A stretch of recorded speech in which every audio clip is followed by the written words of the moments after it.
I don't think there will ever be a limit to my amazement with Apple. They create this walled garden, or a prison yard, as a lot of you have pointed out, which I honestly think is a better analogy for their ecosystem when you think about how it works. They have all of these devices that really play nice with one another, but they don't play nice with anybody that's outside of that walled garden or prison yard. And it costs a lot of money to buy into this ecosystem in the first place. Not to mention that if some aspect of your walled garden were to start to deteriorate, then you've got to go to the geniuses, or Geek Squad in some cases, to get your problem fixed. Because Apple purposefully designs their products in such a way to make it harder for you to fix them on your own. And they also fight against independent repair shops or individuals getting their hands on parts in order to fix them themselves.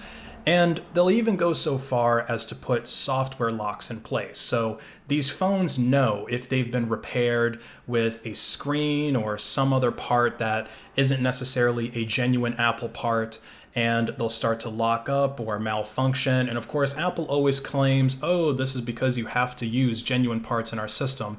No, they're just checking to see whether it's a genuine part, and then if it isn't, the device just starts to act up for absolutely no reason. And then they say, hey, you've got to go to a Genius Bar to get it fixed.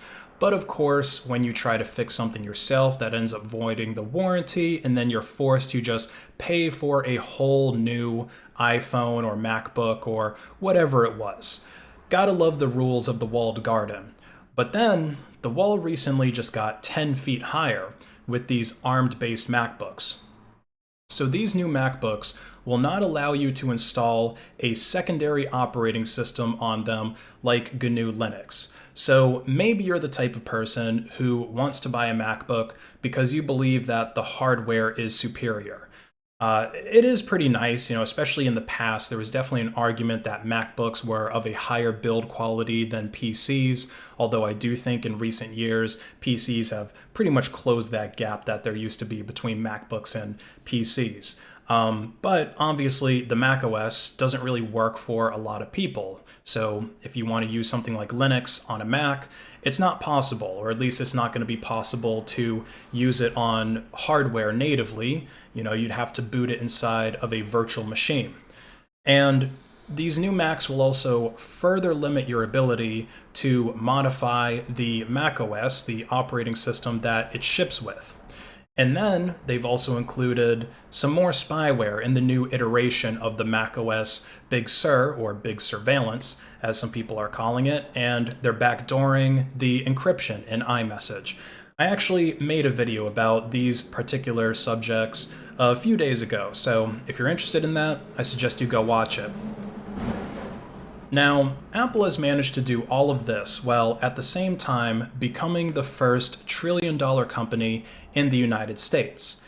And they have amassed a cult of followers who really were the ones that helped contribute to this growth by consuming every new overpriced product that Apple produces and getting Apple Care with it whenever they're told to, and then also trying to shame and brainwash other people into joining the Apple cult. Like, you've got the meme of being in a group message with people, and then all of a sudden there's a green bubble that comes up which indicates that that person is on an Android phone, and they say, oh, gross, why are you on an Android phone? What are you, poor? Are you a loser? You need to get an iPhone like the rest of the group.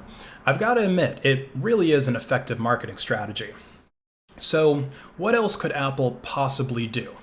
Well, how about using that money to do what any other big US company is going to do? Lobby against bills that could potentially hurt their bottom line. In this case, it is a bill that is aimed at stopping US companies from benefiting from forced labor in China. This bill is supposed to make US companies responsible for making sure that they are not using imprisoned or coerced workers from the predominantly Muslim region of Xinjiang, where the Chinese government has placed more than 1 million people into internment camps. And Apple depends on Chinese labor to manufacture their products, as well as many other US companies. It's one of the cheapest ways to actually have these products produced and to, of course, be able to sell them at a price that people can afford while these companies can still make a profit. And what this bill is supposed to do is hold companies responsible for their products not being created by literal prisoners who didn't do anything wrong. They're just prisoners of the state instead of Chinese workers who voluntarily signed up for the job. Because the thing is, human rights in China are, well, let's just say optional. And when you consider the history of conflict between the communist Chinese and other communist groups and devoutly religious people, it's really no surprise that the communist Chinese government would see it fit to force their followers of the Islamic faith into their labor force as a form of punishment. You can't just have people worshiping Allah or any other god for that matter if you want to convince them that the state is the highest authority. Now, this isn't to say that America's history is a whole lot better. We, of course, had our 200 years of slavery, and we quite recently decided to fuck around in the Islamic world ourselves because, well, you tell me. There were no weapons of mass destruction. The 9/11 hijackers were Saudi nationals, and obviously we didn't go invade Saudi Arabia. We invaded Iraq and Afghanistan instead. Maybe it was because the war on drugs was dying down, so we had to start a new, never-ending war against a vague enemy that allows the government to pass unconstitutional laws, and at the same time, our efforts can benefit our greatest ally. So everybody wins. I'm getting a little bit off topic though. Apple, lobbyists, they are trying to prevent this bill from passing. And as usual, Apple fanboys are trying to defend Apple's actions, claiming that all of this is just fake news because the Washington Post, aka the Jeff Bezos Herald, broke the story. So yeah, obviously this is just an attempt by Jeffrey Boy to discredit Apple and elevate Amazon's position, right? It might be true that Amazon does benefit in some way from bad press against Apple, but this isn't a sensible ground to discredit what Apple is doing. I find it so ironic how Apple fanboys, who are statistically the younger, more liberal, college-educated crowd in the technology space, who would normally be in favor of things like human rights, are not singling out and exploiting groups of people. They will make excuses for it when it's being done by the creator of their precious iPhone and MacBooks. You would think that they would protest actions like these, but no. Many of them are just too busy debunking the claims against Apple, and they do it for free. I use products that are made by companies that do similar evils.